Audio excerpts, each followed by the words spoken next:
Alors, troisième vidéo d'une série de 5 sur Darwin. On va attaquer un problème peut-être le plus compliqué, le plus délicat, c'est celui des dérives du darwinisme. C'est-à-dire que y a-t-il une récupération de ces idées par d'autres théoriciens, d'autres penseurs, et surtout des dérives du darwinisme. Et en effet, il y en a eu beaucoup, et il y a eu beaucoup d'emprunts parce qu'il c'était tellement lumineux, ça permettait enfin d'expliquer d'où venait non seulement la nature, mais l'espèce humaine.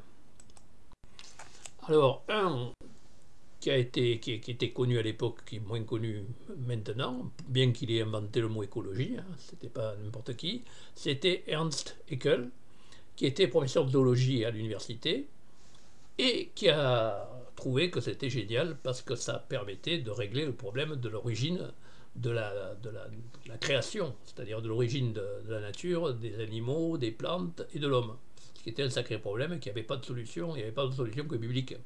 Et cet aspect libre-penseur, ça a beaucoup plu à Lénine, et donc les communistes se sont inspirés beaucoup de ça. Donc déjà, c'est une première dérive.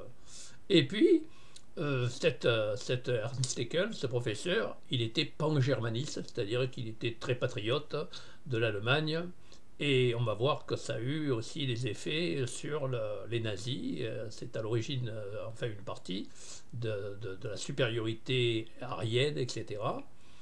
Et donc, en fin de compte, au départ, l'évolutionnisme a surtout été connu à partir de cette doctrine allemande. Et c'est pas seulement allemand, il ne faut pas toujours voir les boches, mais c'était aussi, il y avait des racistes français qui ont été les théoriciens du racisme allemand, comme Gobineau, le comte de Gobineau, et puis Vacher de la Pouge, qui était un bibliothécaire français qui a fait la théorie aussi, qui disait qu'en réalité les hommes étaient inégaux et donc qu'il y en avait des bons et des mauvais, etc. Et qu'il fallait garder les bons et supprimer les mauvais, bien sûr. Et puis, vous avez un théoricien allemand du racisme, le grand théoricien allemand du racisme, c'est Glompowitz, qui était un universitaire et qui a donc été à l'origine de la théorie qu'a repris Hitler et compagnie sur le racisme. Alors ça aboutit à des trucs extraordinaires, incroyables, comme celui-là, c'est-à-dire voilà une affiche qui était inspirée de ce racisme à base théoriquement darwinienne, et qui était sous-titré Voici ce qui arrivera quand les êtres inférieurs auront 4 enfants et les êtres supérieurs 2. C'est-à-dire que vous voyez qu'au fur et à mesure, l'homme en bonne santé devient de moins en moins nombreux.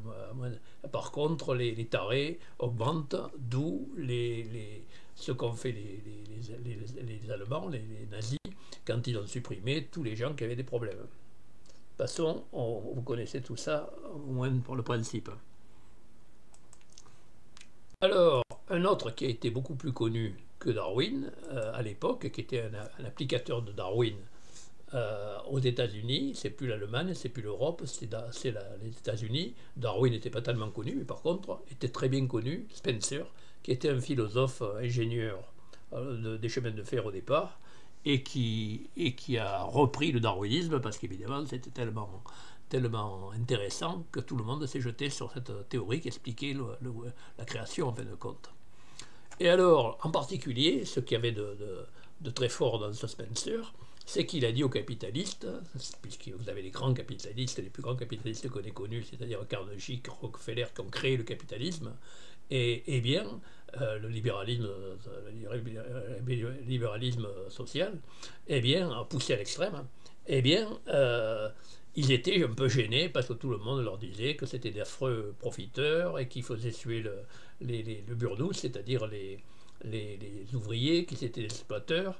Et puis d'un seul coup, on leur dit, en tout cas Spencer, pas Darwin, leur dit, mais vous êtes des seigneurs, vous êtes le résultat de la sélection. Et donc, en réalité, vous êtes naturellement au-dessus des autres.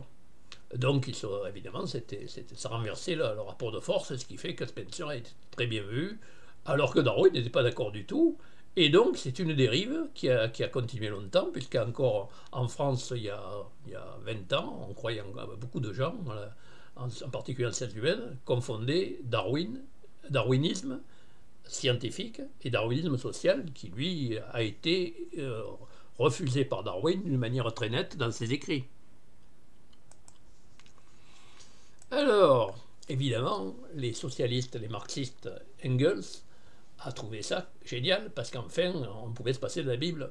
Et alors, il écrit à Marx: on n'avait jamais fait de tentative d'une telle envergure pour démontrer qu'il y a un développement historique dans la nature, du moins jamais avec un pareil bonheur. Et Marx répond avec son culot habituel, parce qu'il était très imbu de lui-même: malgré le manque de finesse bien anglais du développement, c'est dans ce livre que se trouve le fondement historico-naturel de notre conception. Donc il reconnaît qu'en effet, c'est la seule manière d'expliquer l'origine de l'homme, qui était une sacrée épine que les socialistes avaient dans le pied. Alors, Marx revient, après ils se disent: mais quand même, la lutte pour la vie, c'est pas du tout socialiste. Donc, Marx écrit: Darwin a été amené, à partir de la lutte pour la vie dans la société anglaise, la guerre de tous contre tous, à découvrir que la lutte pour la vie était la loi dominante dans la vie animale et végétale, mais le mouvement darwiniste, lui, y voit une raison décisive pour la société humaine de ne jamais se libérer de son animalité. Donc ça, après avoir fait des louanges sur le darwinisme, il attaque en disant: le darwinisme, c'est simplement la copie de la société victorienne, de la lutte de tous contre tous.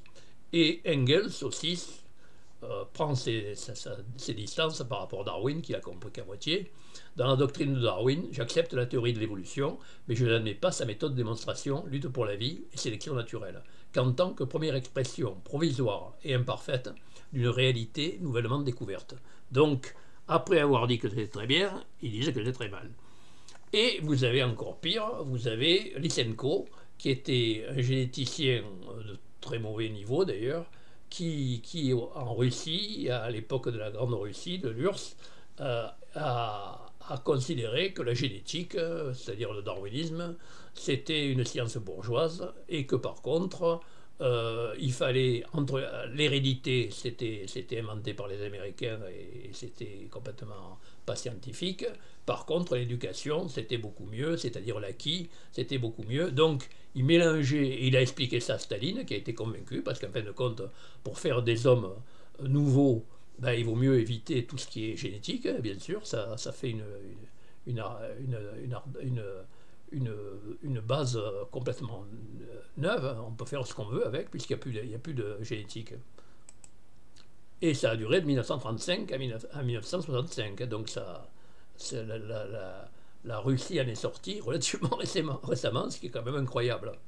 À croire que la génétique n'existe pas, alors qu'au départ, les Russes étaient très doués en génétique, mais après, tous les scientifiques de Russie en génétique ont été soit envoyés au goulag, soit tués, soit ont changé de sujet parce qu'ils ont vu qu'ils risquaient leur peau. Alors j'explique ça tout en détail, je ne peux pas entrer dans les détails là, mais dans un bouquin qui s'appelle La face cachée de Darwin, et puis une simplification qui paraît en 2022, Darwin presque facile. Je vous remercie pour votre attention.